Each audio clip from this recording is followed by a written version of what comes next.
I don't know if it's similar things, but he's sort of told some stories that don't line up quite like this before. Yeah, this president has a pattern at this point of either inventing or embellishing stories about his own past, his biography. He did it 3 times in one speech last month alone. He claimed he had witnessed a bridge collapse in Pittsburgh when he actually showed up about 6 hours later. He claimed that his grandfather had died just days before he was born himself at the same hospital. In fact, his grandpa died more than a year before in a different state, not the same hospital.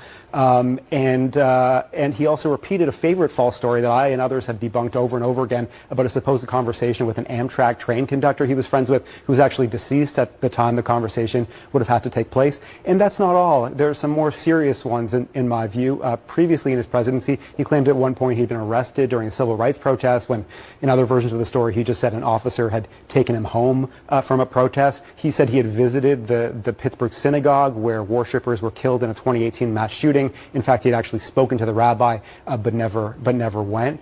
And he's made a whole bunch of others too. He said at one point, Republicans like to bring this up, he said that he used to drive a tractor trailer, he used to drive an 18-wheeler. Never happened. The White House later clarified he used to drive a school bus at one point as a job briefly. School bus, of course, not an 18-wheeler. So whatever his intentions, whether it's foggy memory about stuff that's going on decades ago or deliberate embellishment, this is an unfortunate pattern that keeps coming up again and again with Joe Biden.